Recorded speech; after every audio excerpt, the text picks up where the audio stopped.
அனைவருக்கும் வணக்கம்.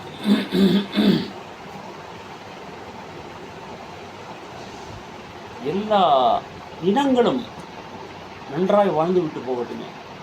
எல்லா மதங்களும் நன்றாய் வாழ்ந்து விட்டு போகட்டுமே. எல்லா மனிதர்களும் நன்றாய் வாழ்ந்து விட்டு போகட்டுமே. எல்லாவற்றையும் இறைவன் தானே படைத்தான், அந்த இயற்கை தான் படைத்தது. அப்புறம் ஏன் நம் மக்களில் ஒரு சிலருக்கு ஒரு இனத்தின் மீது இவ்வளவு வெறுப்பு? அந்த அந்த அப்புறம் எப்படி வருது இந்த இன அழிப்பு? எல்லா உயிர்களும் இயற்கையால் பரிணாம வளர்ச்சியில் இயற்கையை உருவாக்கி, இயற்கை தான் அதுக்கு எல்லாம் பண்ணுது. அதுக்கு தேவையானது எல்லாம் இயற்கை தான் பண்ணிகிட்டு இருக்கு. நம்மளாம் செயற்கையாக தான் பணத்தை படைத்தோம், தொழிலை படைத்தோம். இதெல்லாம் படைக்காமல் இருந்தால் கூட இயற்கை எல்லாத்துக்கும் மரத்தை வச்சவன் தண்ணி ஊற்றுவாங்கிற மாதிரி எல்லாருக்கும் இயற்கை பண்ணிக்கிட்டு தான் இருந்திருக்கும். அப்படி இருக்கிறப்ப இவ்வளோ வெறுப்பு இது.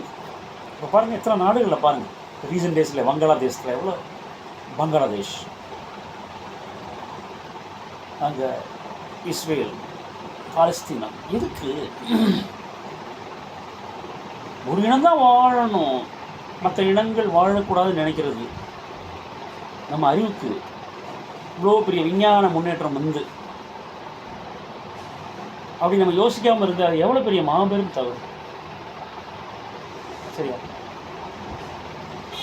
பிரபஞ்சத்தில் எத்தனையோ ஸ்டார்ஸ் இருக்குதுன்னு சொல்கிறாங்க, உண்மைதான். எத்தனையோ பிளானட்ஸ் இருக்குது, உண்மைதான். மில்கிவே கேலக்ஸி மட்டும்தான் இருக்குதுன்னு நினச்சிட்டு நம்ம எத்தனையோ கேலக்ஸி இருக்குது. ஸோ எல்லாமே நிறைய இருக்குது. அதாவது வழியில் செயல்பட்டு கொண்டு இருக்கிறது. அது மாதிரி எல்லா இனங்களும் அவரவர் வழியில் செயல்பட்டு கொண்டிருங்கள்.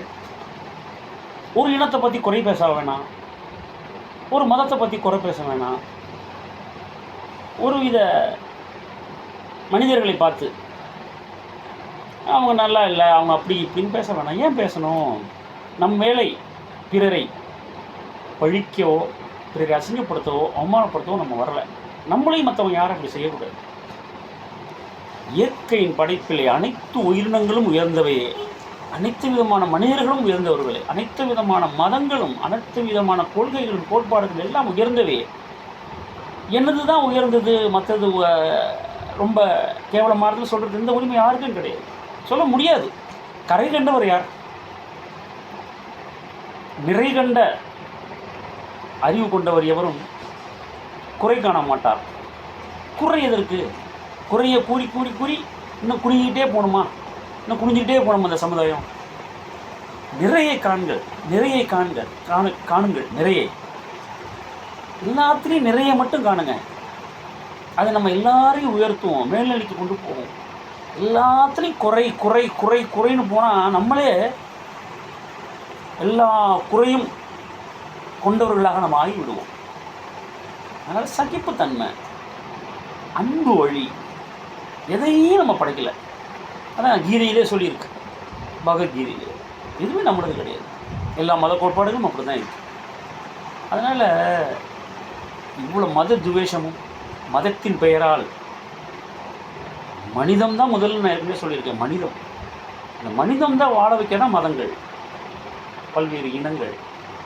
மதத்தை பற்றியும் குறை பேச வேண்டாம். அது மாதிரி நம்ம மத கருத்துக்களை இன்னொரு மக்களுக்கு மதம் பின்பற்ற போய் திணிக்க வேணாம். அதுவும் தப்பு தான். இது எப்படி தெரியுமா இருக்குது? தன்னுடைய மத கருத்தை போயிட்டு இன்னொரு சொல்லி திணிச்சு விடுறது. அந்த வீட்டில் பிறந்து வளர்ந்து அவங்க அப்பா அம்மாவோட இருக்கிற ஒருத்தன் போய் இன்னொரு வீட்டில் போயிட்டு, உன் அப்பா அம்மாலாம் சரி கிடையாது, அதுக்காக நீ என் அப்பா அம்மா ஏற்றுக்க, எங்கள் அப்பா அம்மா தான் உலகத்துலேயே பெஸ்ட்டு, உங்கள் அப்பா அம்மாலாம் ஒஸ்ட்டு, உங்கள் தாத்தாலாம் பெஸ்ட்டு, எங்கள் தாத்தா தான் பெஸ்ட்டு அப்படின்னு சொல்கிற மாதிரி தான். இப்போ எந்த வீட்லையும் போய் சொல்லுவோமா, நீங்கள் என்னை ஏற்றுக்கொள்ளுங்கள், எங்கள் அப்பா அம்மாவை உங்கள் அப்பா அம்மா ஏற்றுக்குங்க, அப்பா அம்மாவாக ஏற்றுக்கொள்ளுங்கள், என் இனத்தை அப்படி சொல்லுவோம், என் குடும்பத்தை அப்படி சொல்லுவோமா? சொல்ல மாட்டோம். அதனால் அவங்களுக்கு அவங்க அப்பா அம்மா பெருசு, அவங்கவுங்க கொள்கை கோட்பாடு பெருசு. எல்லோரும் அமைதி வழிக்கு தான் ஆன்மீகத்தை ஃபாலோ பண்ணுறாங்க. மதம் அதற்காக தான் தோற்றுவிக்கப்பட்டது. அதனால் எல்லா மதமும் சிறந்தவையே, எல்லா மனிதர்களும் சிறந்தவர்களே, எல்லா இனங்களும் சிறந்த இனங்களே. அதில் ஒருத்தவங்க 2 பேர் எல்லோரும் அப்படி தான் இருக்கிறாங்க மேக்ஸிமம். அதில் ஒரு 2-3% மக்கள் ஒவ்வொரு இனத்துலேயும் ஒவ்வொரு மதத்துலேயும் இருந்துக்கிட்டு எல்லாரையும் கொடுமைப்படுத்துகிறாங்க. ஸோ இன அழிப்பு கூடாது, மத அழிப்பு கூடாது. எல்லாத்தையும் சகிச்சுக்கிட்டு கடல் பார்த்தீங்களா, அனைத்து ஜீவராசியும் தாங்குள்ளே அடக்கிட்டு எல்லா ஜீவராசியும் வாழ வைக்குது. காடு பாருங்கள், அனைத்து மிருகங்களையும் அரவணைச்சு கொண்டு போகுது. அது மாதிரி மனிதர்கள் எல்லா இனங்களையும் அரவணைச்சு, எல்லா மதங்களையும் அரவணைச்சு, எல்லா கோட்பாடுகளையும் அரவணைச்சு அழகாக நம்ம போகணும். எதையும் நம்ம படைக்கலை, எல்லாம் படைச்சது எல்லாம் உள்ள இயற்கையும் இந்த இறைவனுமே. அதனால் எல்லோரும் அன்பு ஒழுக வாழுங்கள், அராஜகம் வேண்டாம். அன்பு தான் அனைத்து உயிர்களையும் வாழ வைக்கும், வாழ வைக்கும், வாழ வைக்கும். அடுத்த வீடியோவில் சந்திப்போம். அனைவரும் வாழ்க.